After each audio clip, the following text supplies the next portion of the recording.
Welcome to Let's Talk Retail, the podcast where we delve into the world of retail and beyond. I'm your host, Jitendra Patri, and today I'm going to go off track and speak about a topic that's been trending on LinkedIn and a couple of other forums, personal branding. But how does this connect with retail?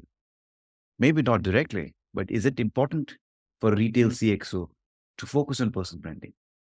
To unravel the mystery and make the connect, I have invited a very special guest today. She's Divya Advani, the founder of SwavU. She's a personal branding expert, corporate trainer, global etiquette trainer, soft skills trainer, image consultant, author, podcaster, fashion designer, and an anchor. With such an impressive repertoire, let's get into a conversation with her and explore the intersection of personal branding and retail. Thank you, Divya, for taking the time and welcome to Let's Talk Retail. I'm very curious to know you spell your both Divya and Advani with an extra A. Okay. Intentional? Yes, I was asked by a numerologist to do so, by a couple of numerologists, I'll say not just one. Okay. So I was like, why not? If there are so many people saying the same thing, why not just try it and see? And I would say it has worked for me. So Yeah, yeah, following that. right. I think so because I'm just going through your profile Mm. and you're a fashion designer, you're an author, you're a podcaster, you're a anchor, you're a personal branding expert and a trainer. How Mhm. do you manage all of these roles? This is quite interesting. So, okay, I will first say I'm a people person. Mhm.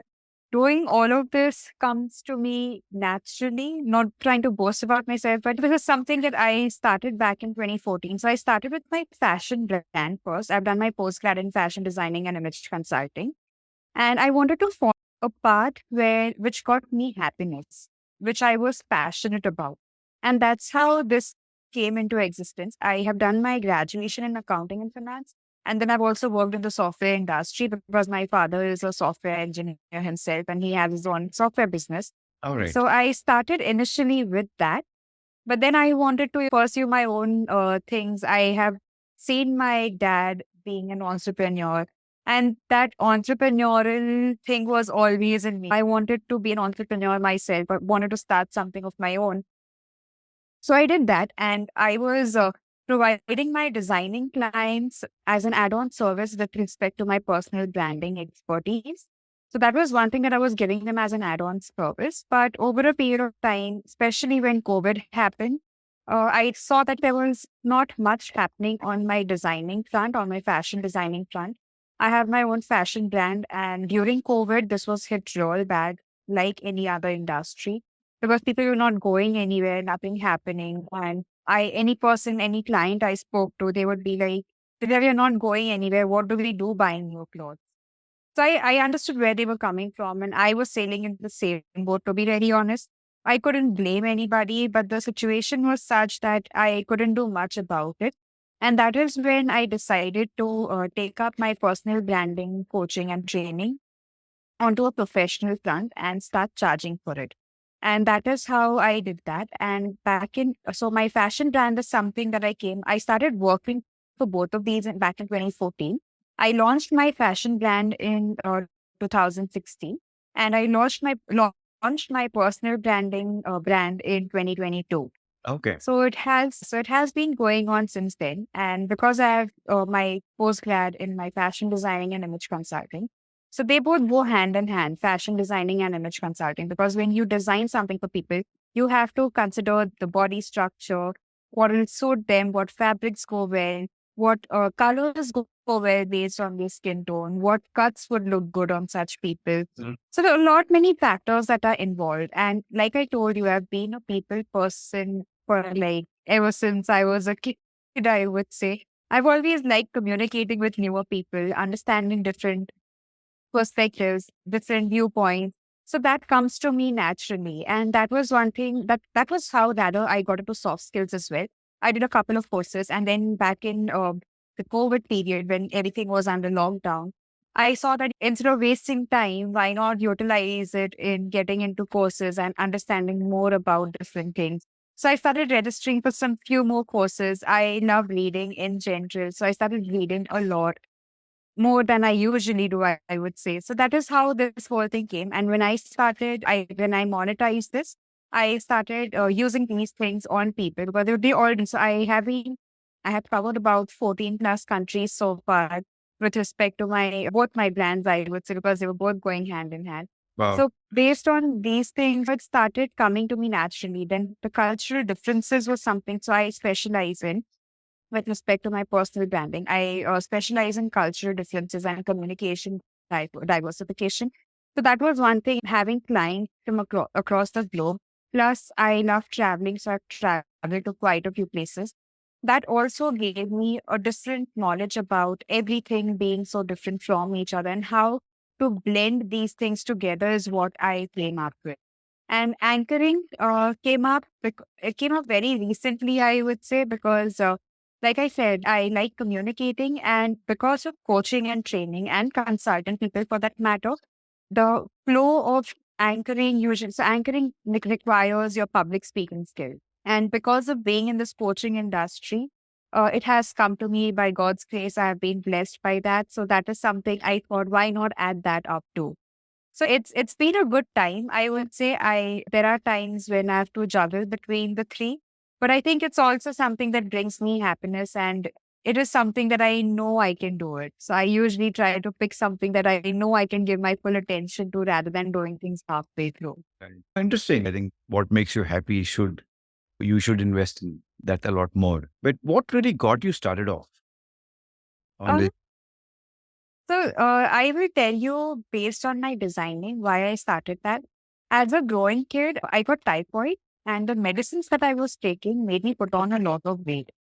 So over a period of time, as I kept growing up, I started putting on more and more weight. So whenever I would go shopping, I would never really get anything my size. Or even if I got my size, I wouldn't get something that I liked. I literally had to adjust with what was available.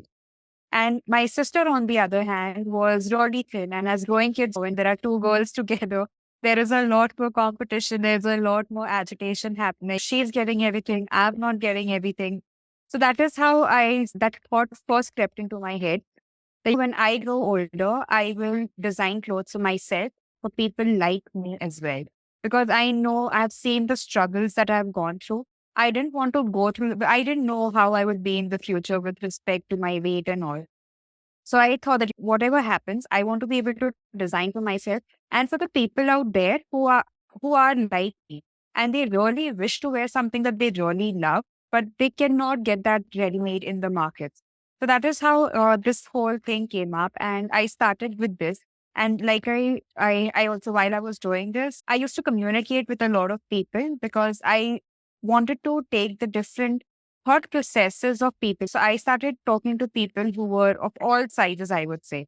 And what are the drawbacks? And I was really amazed to see that it's not just a specific category of people who go through struggles.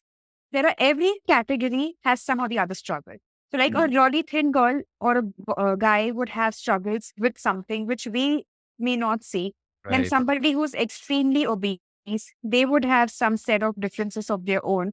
So I started putting all of these pieces together, and I started understanding how this whole thing is, and not just based on clothes, but also how different minds work, how it is that one person thinks based differentiated to the other person thinking. So that is how I started, and that was the start of my journey. You also a fashion designer. I know. And you obviously design and make your own stuff. So how do you detail them? I initially started, so when I started my career back in 2014, I'll say I was very lucky that I had my very first client who was my cousin from the States. And I started off from there. Then based on the design that I created for her, her friends started seeing. Then I started with ladies' outfits first. Mhm. And now I do everything under the roof for men, women, both. So that is how I started. But then over a period of time, I decided that I cannot just keep doing what I know. I need to learn more. I wanted to understand how better does this industry work.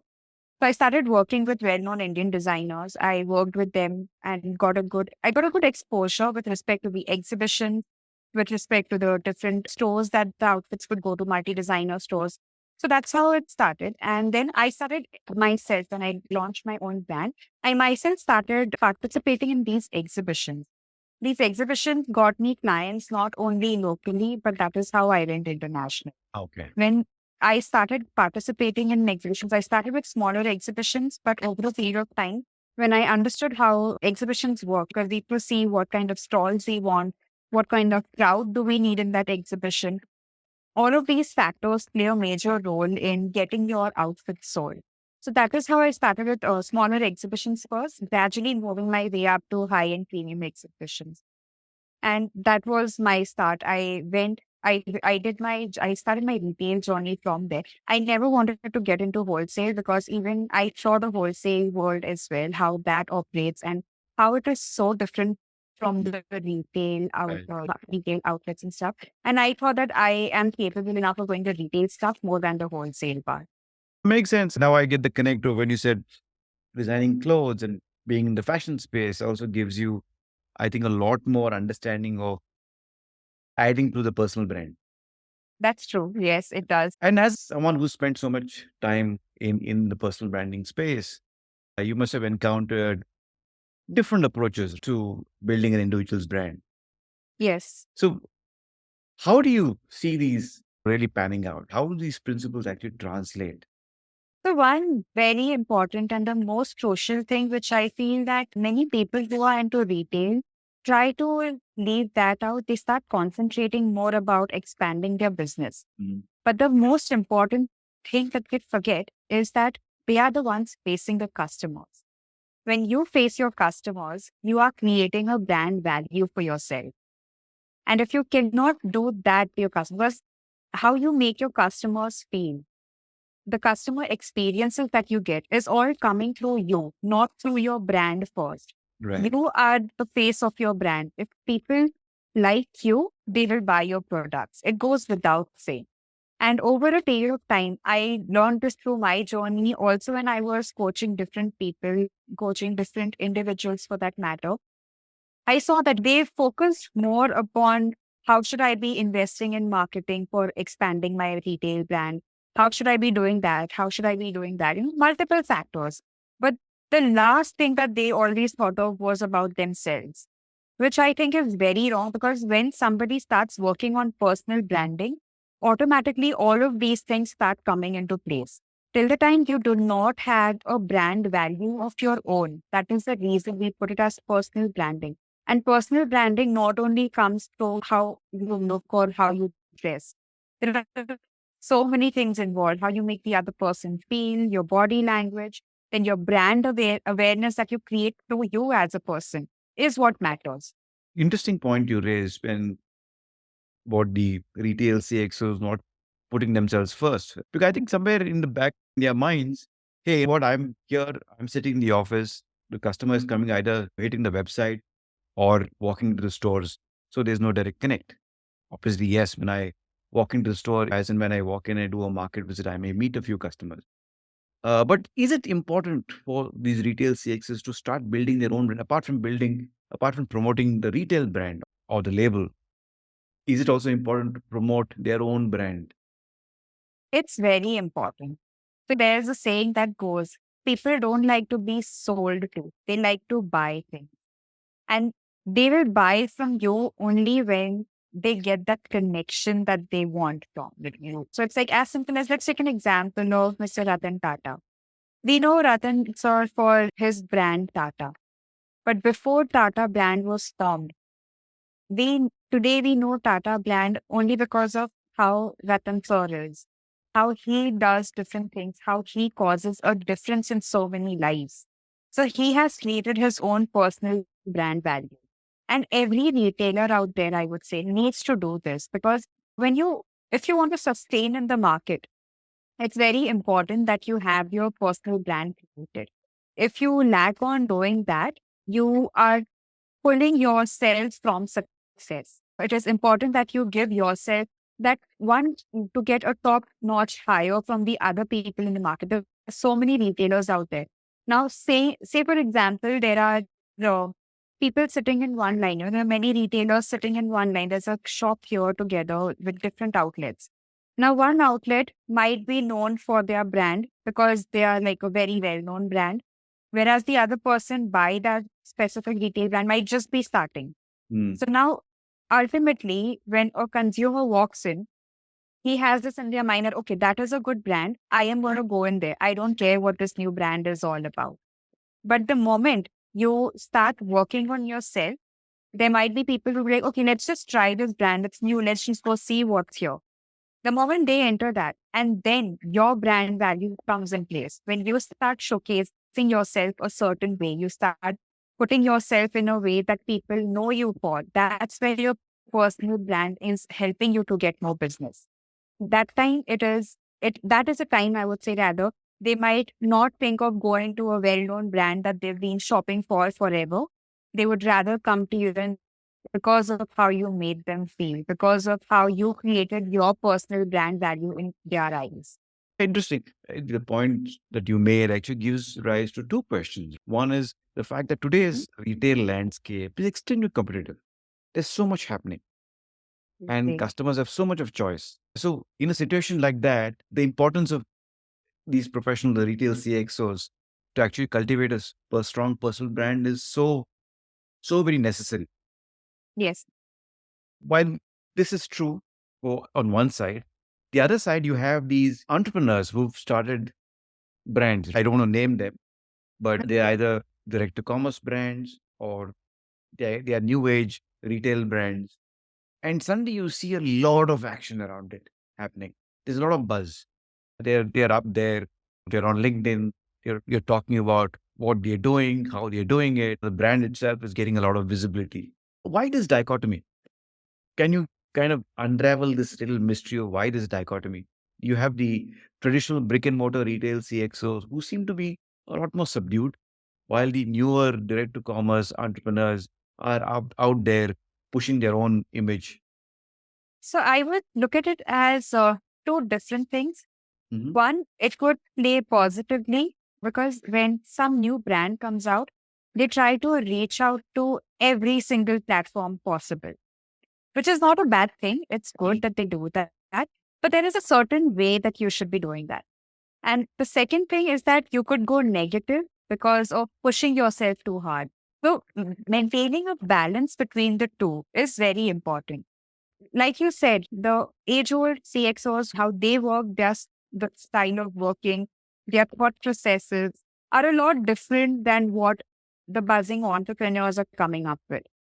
There are certain reasons to it, I would say, because one could be that, see, firstly, they have established a brand value for themselves. Mm. And now they are trying to change with a lot of changes happening in the current market. But as far as the new entrepreneurs are coming up, they are just grabbing onto any and everything possible, which might or might not work in their favor. There are both the possibilities. But now, when they do that, it is also important that over here again, personal branding plays a very important role. So, usually, people, this is a myth that personal branding is only about how you dress yourself up and that how you look, how you appear, which is not true. Now, even on all of these platforms, like you said, LinkedIn, social media, any kind of social media, when people are going up there, their personal brands are being reflected there also. Now, you might wonder, how is that happening? Because I get this question so many times that how do you think that our personal brands are showcasing on social media? It is exactly by what you're trying to portray. When somebody is too aggressively posting about anything and everything under the roof, just to make their brand well known, it is not working in their favor because they are coming across one too aggressive and also at the same time, they are not they might have quality, but the way they are showcasing things might not deliver that. People would be like, okay, this is coming up again and again and again. And then some people who are starting off in the retail industry, they suddenly start providing heavy opening discounts. You've just opened up, there's like a super huge discount. It's a very first thing, first store and all of that. Right. It does not always work in your favor. People start questioning it in the wrong way. They'd be like, okay, they're selling it for so cheap. What kind of quality would we be getting out of this? Or they'd be thinking, what would they give us the proper service? But over a period of time, then when they start raising their prices, automatically, if they made sales, like say up to here, and then they rise their prices, they suddenly come down here because now people are expecting that specific amount from them. Now, here again, this is the brand value they created for themselves. Had they been consistent in providing things a certain way, had a proper strategy, even over social media, that would be a good thing and it would work in their favor. Right. Their personal brands are being affected here because people are getting to know them as a person through what they are doing out there on social media and e-commerce platforms. So posting crazily is not always the way to go, is what I would like to say. Okay. And I'm sure you've interacted with a lot of CXOs as part of your professional journey. Right? Yes. Any particular example, any use cases that you've come across? I'm using the word use cases very deliberate way. Any use cases where CXOs have successfully integrated personal brand into their own journey strategies? I most certainly have. I, however, will not be able to tell the names Agree. because of Agree. confidentiality. Yep. So I have come across such people and I have seen it. So there was this buzzing entrepreneur who just came up. He came to me about a year ago and he was like, I'm starting my own brand. Can you style me? Hmm. Out of nowhere, he just comes and he tells me, can you style me? And I'm okay, first tell me, what are you building? What is the brand that you're creating? Styling is not an issue, but I need to have an overview about what you do. Why do you want to be? And because every outfit also that you wear, okay, when we talk about styling, it's more about your appearance to your clothes, your accessories and stuff. But all of that also does your clothes, your accessories, your appearance, does a lot of talking for you. You are non-verbally speaking through your clothes. So when you are showcasing a specific thing about your brand, and that was exactly what I told that gentleman, that you tell me what your business is about. Mm. You tell me where do you wish to go, give me your plans, what it is with it, and then we work over you. So that way it becomes easier to build your image in a certain manner and not just styling. There would be so many other factors then involved because I can style you, that will be like a one day thing, and I can finish it off the way you can keep continuing whatever you want to do. And is that going to serve them in the long term is what comes into things. There are certain strategies also that are involved. So here you can have a certain attire based on the retail outlet that you are, retail brand that you are creating. You may have certain different things. Somebody may be in a food outlet, somebody may be in a fashion space. There are so many different retail outlets that people get into. But then now I do not know, of course, I do not expect somebody to be dressing up like an ice cream because they own an ice cream store. That's definitely not what I mean. But again, how you showcase yourself, again, being at a specific level, if I'm talking about CXOs, they should be dressing a certain way and they should also know that if this is something that I am doing, why am I doing this? Is my appearance or is my existence even passing the message what I want my retail brand to showcase to the world out there? So you are doing the talking for your brand to your personal brand.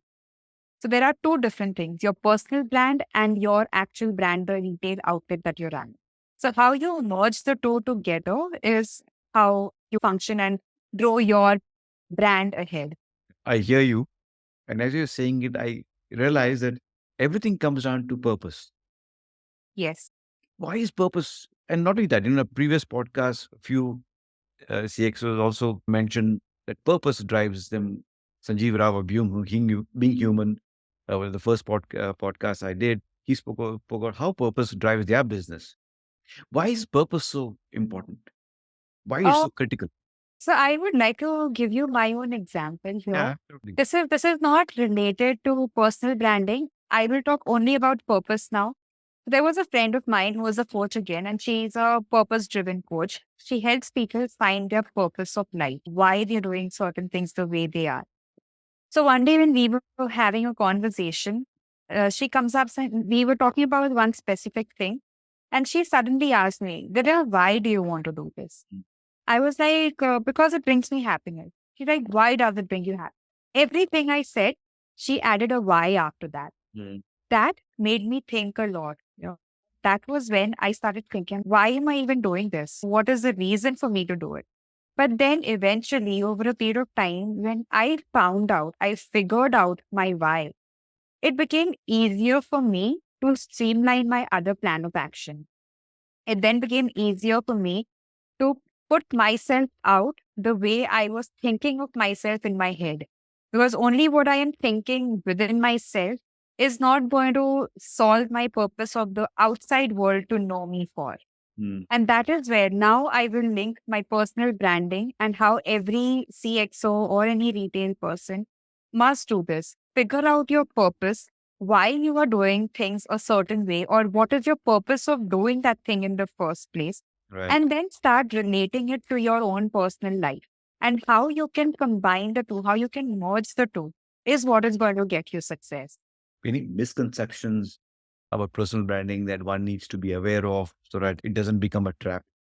Well, like I just told you, people think personal branding is only about how you dress up, Mm. which is a very wrong myth. It's not just that.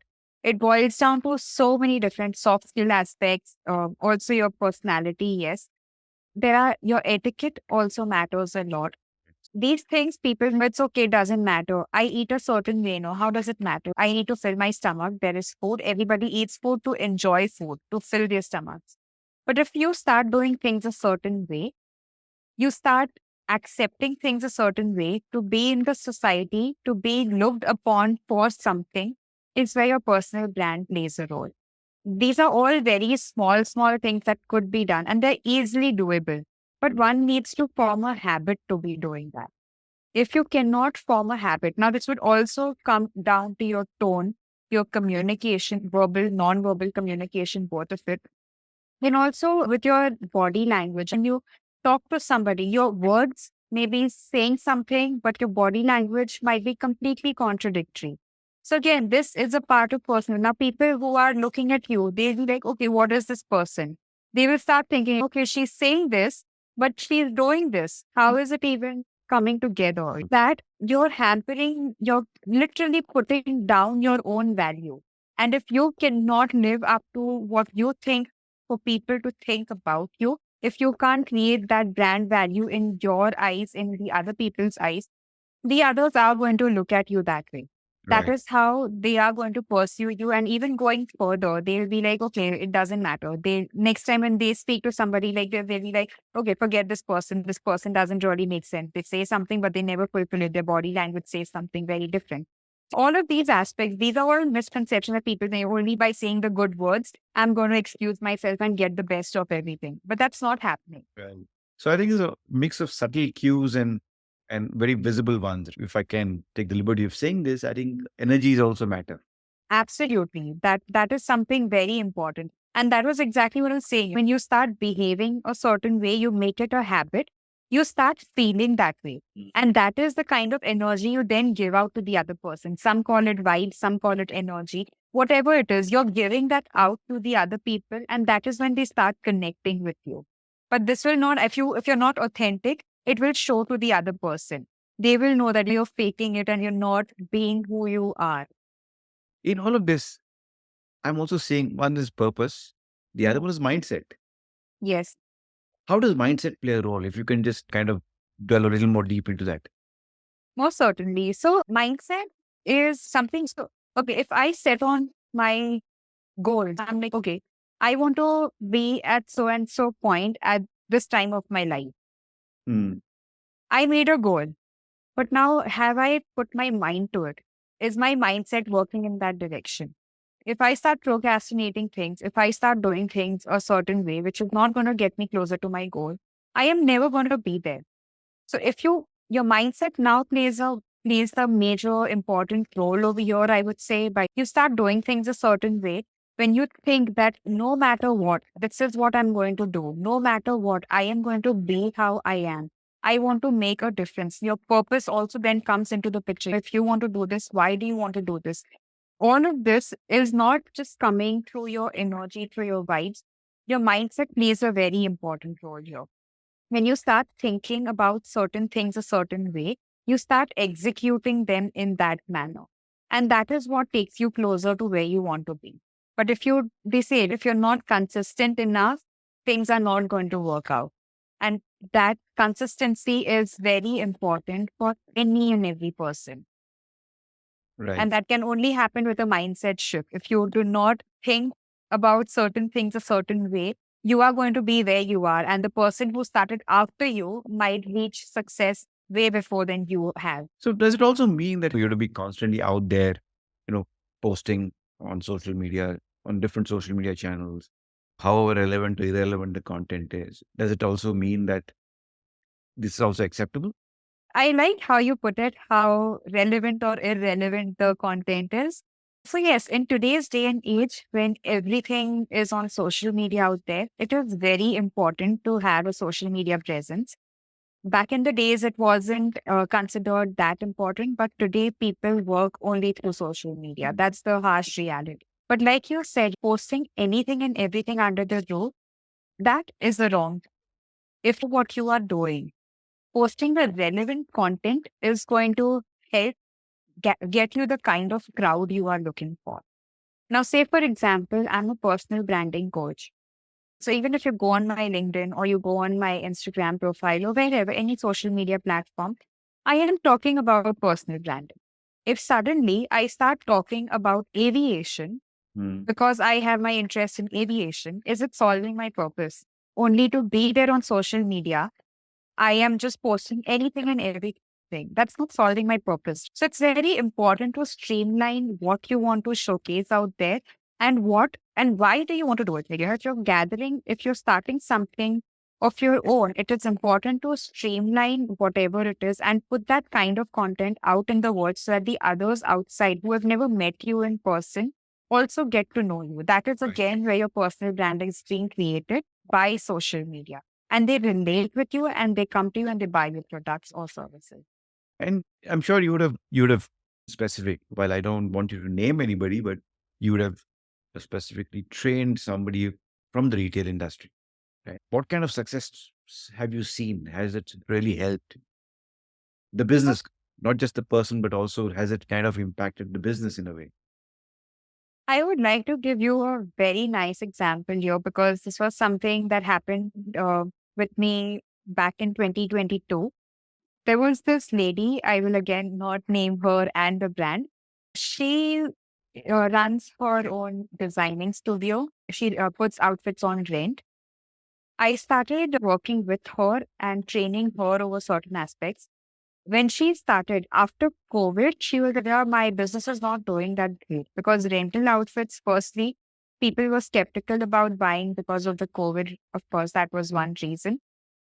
Secondly, it was also the attitude of that lady. She had seen success early on, but in COVID, there was a downfall in her business. And then when she started again, she was working, but people were not liking her attitude. And this happened in front of me. One day I just went to spend time to see why the things are not going well with her and her brand. Because of her attitude, because of how she was treating people, she used to wear the best of clothes. Because she was in the designing industry, she had the best of clothes. So she came from a good family background. She was well settled. Again, she had that all got high in her head. It is very important to understand that irrespective of where you are monetarily, financially, being grounded is very important because till the time you are not that, people would not want to associate with you. So with this lady, it was sadly happening. She thought very highly of herself. Though her clothes were extremely good, people would rent them before, but now because of her attitude, people started having issue. Plus, it was getting difficult to trust this lady because she wouldn't, after every outfit that came back after being rented, she just said that she is getting them dry cleaned, but she wasn't. And one day somebody caught that and they started spreading the word. So there was a very bad mouthing happening about her, because of which she started losing clients as well. So while it was not only her attitude, but also how she was running her business, both these things merged together was causing her huge losses to such an extent that she fell into depression at one point and she literally used to write journals in front of me. about what's bothering her, how she wants her life to be better, how she needs to manifest things. But over a period of time, when we started working on her and her brand, I didn't want to touch her brand at that moment. I wanted to work on her personal brand first. Yeah. So that because when a person, like we just spoke about energies and vibes, when a person is happy in his or her own brain, in his or her own heart, that's when they can start showcasing that out to the world.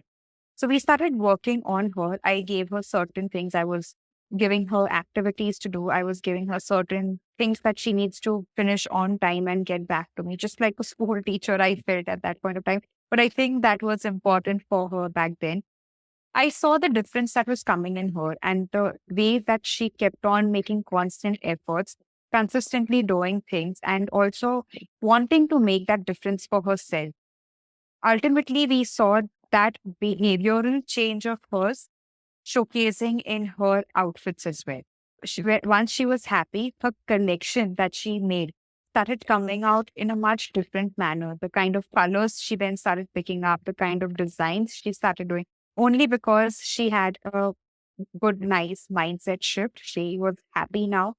She was able to see things in a much better manner, and she was able to communicate with people in a much better manner.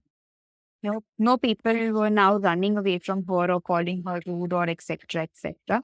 She started doing things the right way, and that's how her business started growing. Like I told you in the beginning of this session, in the beginning of our conversation. I'm so sorry. I'm just so used to saying I just, session. I got So in the beginning of this conversation, like I told you, people like to buy people. They like to have the authority to buy things and not somebody forcing to sell things to them. right. So the same thing was happening with her now. People were associating with her and they were trying to get to know her as a person, which was coming out in a good manner. And ultimately, it helped her in expanding her sales. So both ways, her personal brand also came up and her own business also, the retail brand also came up. So one more point I picked out of this. First, you said purpose, then it went into mindset, and now it's humility. Yes. So purpose, mindset, humility. What else? What else are those characteristics that or key characteristics that you need to really become good a brand by yourself? Most important is so these three, yes, purpose, humility, and also being grounded is very important. But it's also important to build trust. Till the time you can don't build trust with your people, things are not going to work well for you. Apart from that, also how people many a times underestimate their own powers. There are so many times that somebody is capable of doing something, but only in the process of expanding their own businesses, they feel that, okay, I am not that important. So self value is very important. Okay. Being self aware is very important. That is what really brings out you as a person, you as a brand. And once that starts happening, your business is going to see success irrespective of any factors coming in. There would be highs and lows. Every business does have. But if you don't break as a person, if you maintain that personal brand value that you've created for yourself, no matter how bad a time one might be going through, God forbid, there would still be people to support you, to bring you up, to pull you out of where you are. So that is where your personal brand is coming into picture. And that is how you are building yourself with your business as well. Right. And a lot of, I think, what we've conversed today in our conversation, I think a lot of it, I think, seems to be connected to entrepreneurs or people running their own business. Yes. What about senior executives working with retail brands or wherever? So I always said, I train a lot of business entrepreneurs. I train a lot of CXOs. I also deal with the executives for that matter. There's just one simple thing that I tell each of these people who are working under someone, the working professionals. I tell them that don't think that you're working for somebody, you're working under somebody. Always treat the work that you've got as your own. Like this is, you are the entrepreneur of that work that you're doing, and you have to build things for yourself. Because the moment you start doing that, you automatically are helping the company. And not just that, now helping the company is secondary. The satisfaction that you get on completing things, on doing things a certain way, the feeling of being authoritative in some certain manner. And I also tell this to all the business entrepreneurs that I deal with. That, if you have employees, give them that feeling of being authoritative. Let them make the decisions. Let them do the thing. Because only once they have the confidence of doing things or the powers to be taking decisions and doing things, they start feeling the need of growing more, not just they want to grow for themselves Right. and ultimately helping the company to grow. So it's very important to understand there are so many places that the business owners feel that no, this is our business, these are our employees, we are at the hierarchy level. We should be treating them however we want. Happens a lot. Which is sad. So I always, in each of my trainings, I tell them that if you get out of this mindset, you have this mindset shift, it's going to help you grow exponentially, more than you might have even imagined. And for the executives who are working, it is important to think of whatever work, like I said, that they're doing. It shouldn't be a 9 to 5 job for them. They should enjoy what they're doing. Because when that starts happening, they automatically are at peace. And then the amount that they get in the form of their salary is, and Yeah. No, I think yes. I think then also I think there's also this whole work-life balance. It kind of equates itself. So another point I picked out is empowerment. yes, So where does resilience come in?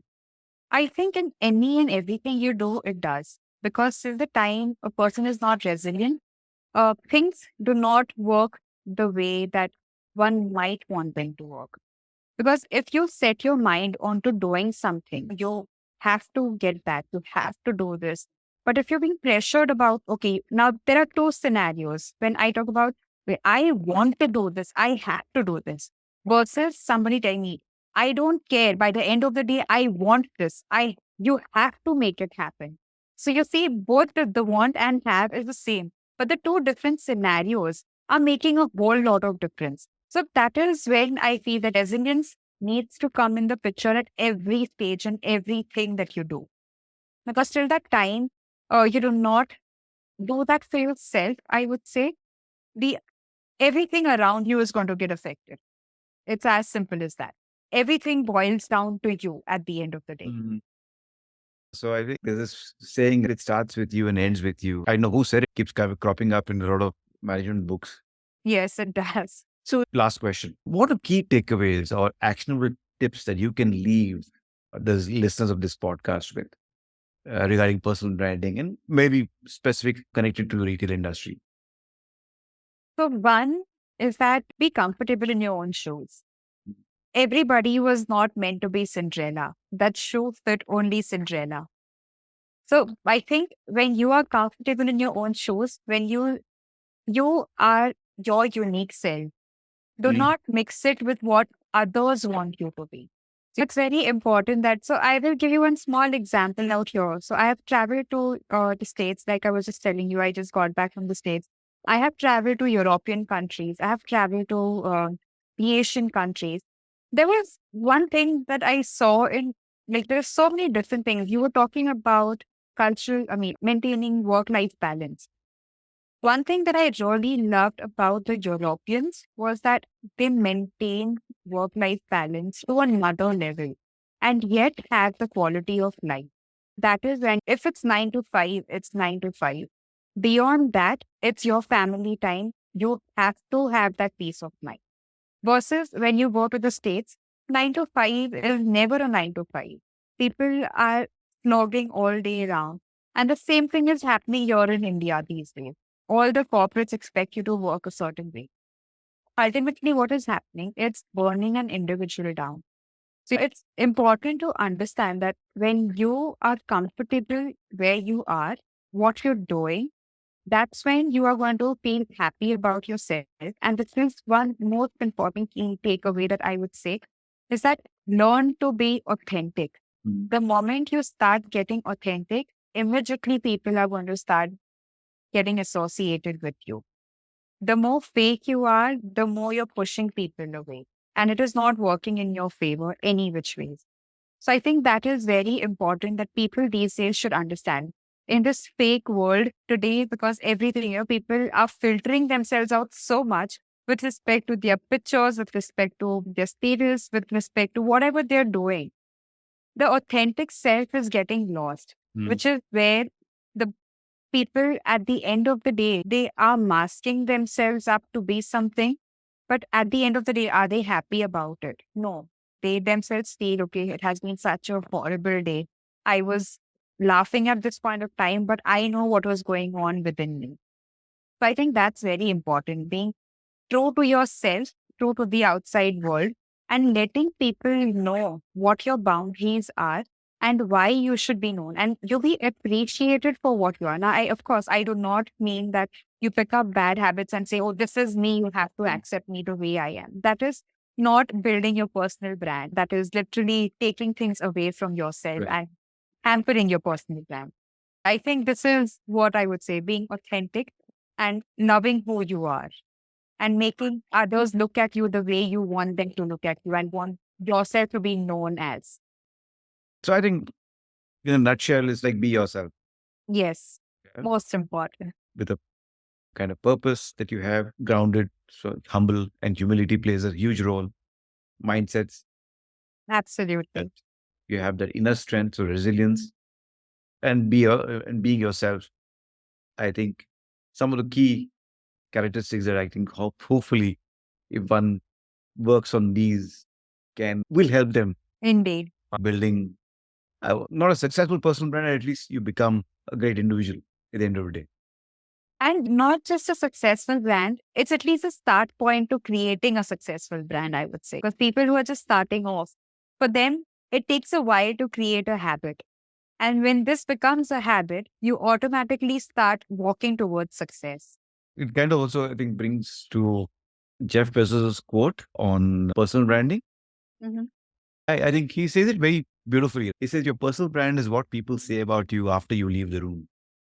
Yes. Yeah. So I That's think for you. You have to be known. You want to create your personal brand. Figure out the why and why you want people to know you for that specific thing. Right. And that's where you will figure out why. Divya, it's been an absolute pleasure speaking to you. Likewise. Lovely conversation.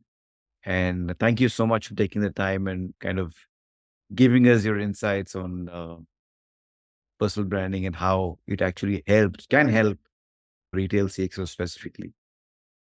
It was a pleasure being here, Jitendra. It was really kind of you to have got me onto your show. And yes, it has been a wonderful time. And I'm glad that a little knowledge that I had could be of great use to the people out there. Absolutely. And I'm sure it will. And thank you once again. Thank you. It's been a pleasure being here. And you're doing a lovely job, I would say. Thank you so much.